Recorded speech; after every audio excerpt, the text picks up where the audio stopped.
दोस्तों, गौतम बुद्ध अक्सर अपने शिष्यों से कहा करते थे कि दुनिया की सबसे तेज छुरी हमारी जबान है और दुनिया के सबसे खतरनाक हथियार हमारे शब्द हैं, जो बिना किसी खून खराबे के लोगों को अंदर ही अंदर मार सकते हैं। हमारे शब्द हमारी ताकत है, लेकिन यह हमारी सबसे बड़ी कमजोरी भी हो सकते हैं अगर हमें नहीं पता कि कब, कहां, क्या और कितना बोलना है। यदि हम सही समय पर सही इरादे के साथ सही शब्दों का प्रयोग करते हैं तो यह हमें एक सफल व्यक्ति बनाता है। लेकिन अगर हम सही समय पर सही इरादे से सही शब्दों का इस्तेमाल नहीं करते हैं तो यह हमारे जीवन को नरक से भी बदतर बना सकता है। तो आज मैं आपको मौन अर्थात चुप रहने के ऊपर एक कहानी सुनाऊंगा और यह कहानी आपके जीवन को बदलने वाली है, आपको मौन की शक्ति का एहसास करवाने वाली है। नेपाल में एक बहुत ही प्रसिद्ध बौद्ध भिक्षु रहा करते थे। उनका नाम था आनंद। आनंद अकेले रहते थे जंगल के पास, दुनिया के शोर शराबे से दूर। आनंद एक बहुत ही बड़े ध्यानी और प्रबुद्ध व्यक्ति थे और इसीलिए वह पूरे नेपाल में बहुत प्रसिद्ध भी थे। एक दिन एक राजकुमार आनंद के पास आया और बोला, प्रिय भिक्षु, मैं हमेशा थका हुआ, निराश और परेशान महसूस करता हूँ। मेरा मन बहुत अशांत रहता है। हालांकि मेरे पास सब कुछ है, दौलत, शोहरत, सुख सुविधाएं, जो हर व्यक्ति चाहता है या पाने की इच्छा करता है, लेकिन फिर भी मेरे अंदर इतनी अशांति और चिंता क्यों है? आनंद ने कहा, इस प्रश्न का उत्तर तुम जानते हो, बस तुमने कभी इसकी तलाश नहीं की। आनंद ने आगे कहा, मैं एक प्रयोग करना चाहता हूं, क्या तुम करना चाहोगे? इस प्रयोग के बाद तुम्हारे जीवन में किसी भी तरह की अशांति और चिंता नहीं रहेगी। यह सब सुनकर राजकुमार बहुत हैरान हुआ। उसने आनंद से कहा, बताइए मुझे करना क्या है? अपने मन की शांति के लिए मैं कुछ भी करने को तैयार हूं। भिक्षु आनंद ने एकदम शांत स्वर में उत्तर दिया, अगले 10 दिनों तक तुम मेरे आश्रम में रहोगे और एक सामान्य व्यक्ति की तरह अपना जीवन व्यतीत करोगे और इन 10 दिनों तक तुम एकांत में अकेले मौन बैठे रहोगे, जितना हो सके कम बोलोगे। राजकुमार भिक्षु की बात से सहमत हो गया। पहले दिन राजकुमार को लगा कि उसका मन सामान्य से अधिक अशांत और विचलित है। उसके मन में तरह तरह के प्रश्न उठ रहे थे और वह आम लोगों की तरह जीवन जीने में असहज महसूस कर रहा था। उसके अंदर से बोलने की प्रबल इच्छा उठ रही थी, लेकिन वह मौन रहा। उसके मुंह से कुछ नहीं निकला, एक शब्द भी नहीं। वह चुपचाप बैठा रहा। लेकिन रात होते होते उसे अंदर ही अंदर शांति का अनुभव होने लगा। उसके लिए यह अनुभव अजीब था। वह खुद से पूछ रहा था कि वह अंदर ही अंदर खुशी क्यों महसूस कर रहा है और उसकी आंतरिक बेचैनी और चिंता कम क्यों होने लगी है।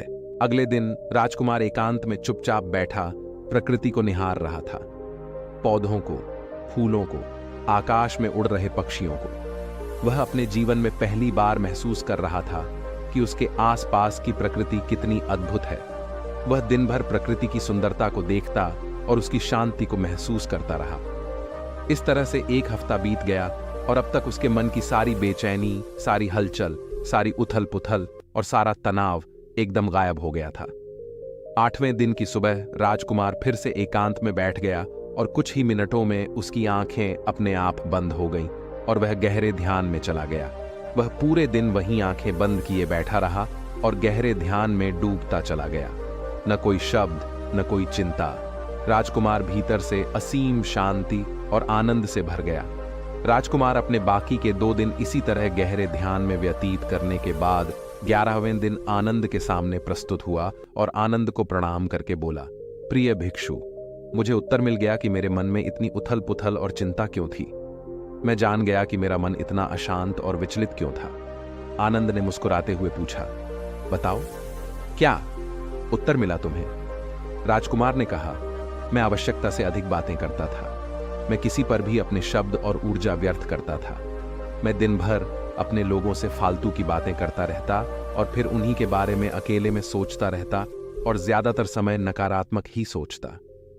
इस तरह मैं बस अपना समय बर्बाद कर रहा था। ज्यादा बोलने और नकारात्मक सोचने की वजह से मेरा मन अशांत और बेचैन हो गया और इस वजह से मैं किसी भी चीज पर ठीक से काम नहीं कर पा रहा था, जिससे फिर मैं लगभग हर काम में असफल होने लगा और फिर इन लगातार मिलने वाली असफलताओं की वजह से मैं और भी उदास और चिड़चिड़ा हो गया और इसने मेरे जीवन को नष्ट कर दिया। लेकिन यह 10 दिन पूरी तरह से अलग थे। अब मुझे ऐसा लग रहा है कि मैं अपना जीवन पूरी तरह से जी रहा हूं, लेकिन इससे पहले ही मैं अपना जीवन गलत तरीके से जी रहा था। और मैंने यह भी सीखा कि हमें सिर्फ ध्यान करने की जरूरत नहीं है, ध्यान अपने आप होता है जब हम स्थिर, शांत और मौन होते हैं। ध्यान के पिछले कुछ दिनों के दौरान मैंने जो पहली चीज सीखी वह यह है कि मनुष्य के जीवन की सबसे महत्वपूर्ण घटना ना स्वयं को जानना है।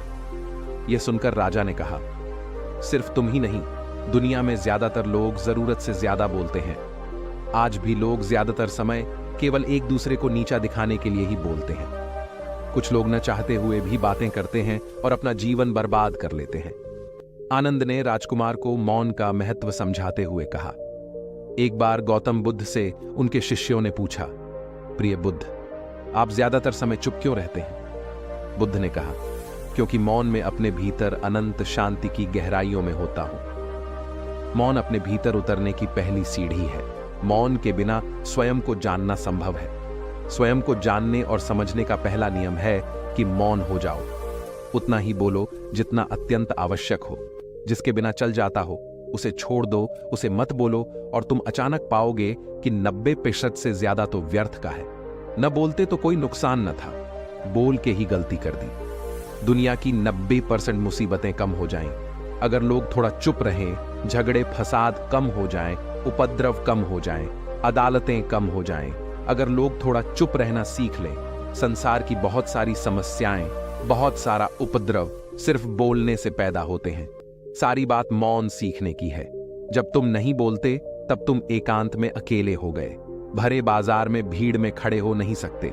हिमालय के शिखर में पहुंच गए। जिसने मौन की कला जान ली वह भीड़ में भी अकेले होने की कला जान लेता है। वह अपने भीतर ही डुबकी लगाने लगता है। एकांत में तो आदमी स्वर्ग में है। दूसरे की उपस्थिति ही बेचैनी पैदा करती है। पहले तो मौन को साधो, पहले तो अपनी ऊर्जा को मौन में उतरने दो, गहराने दो मौन को, और उस स्थिति में पहुंचो कि बोलते ही लगी बेमानी हो गई।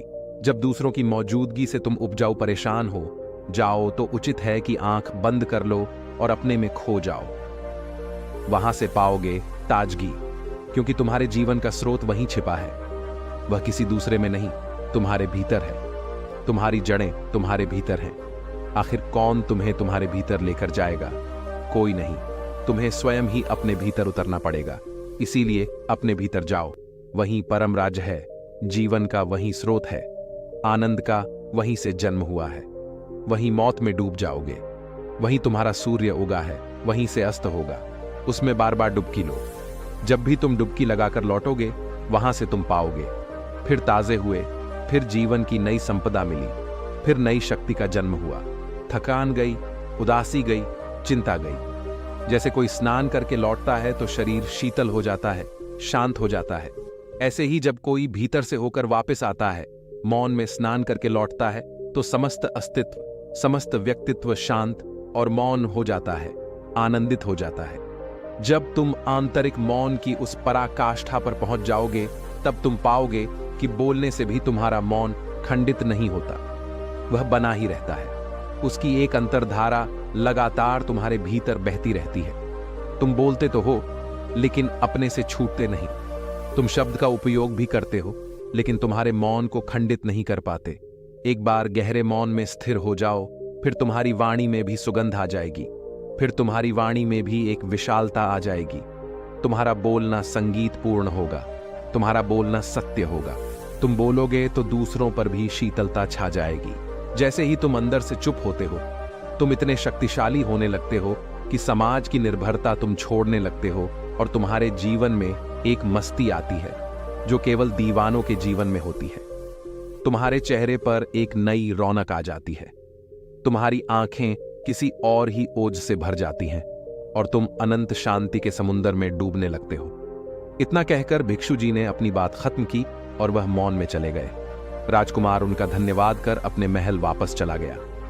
दोस्तों, आपने भी अनुभव किया होगा कि बहुत ज्यादा बात करने से दिमाग अशांत हो जाता है, जिसे हम अपने दिमाग पर नियंत्रण खो देते हैं और साथ ही अपना ध्यान भी खो देते हैं। जो लोग बहुत ज्यादा बोलते हैं उनके पास किसी एक काम पर ध्यान केंद्रित करने की काबिलियत नहीं होती। वह अपने किसी भी लक्ष्य पर पूरी तरह से केंद्रित नहीं हो पाते, और अगर हम केंद्रित नहीं हैं तो जीवन की सच्चाई को समझ नहीं पाएंगे और न ही कभी मनचाही सफलता हासिल कर पाएंगे। इसके अलावा भी आपने देखा होगा कि जो लोग अधिक बोलते हैं वह अक्सर लोगों के बीच हंसी का पात्र बन जाते हैं, और जो लोग कम बोलते हैं और अपनी बात पर कायम रहते हैं उन्हें लोगों से सम्मान मिलता है। लोग उनकी बातों को सुनते हैं और उन पर भरोसा भी करते हैं। जो लोग जरूरत से अधिक बोलते हैं और अपने विचारों के बारे में पक्के नहीं होते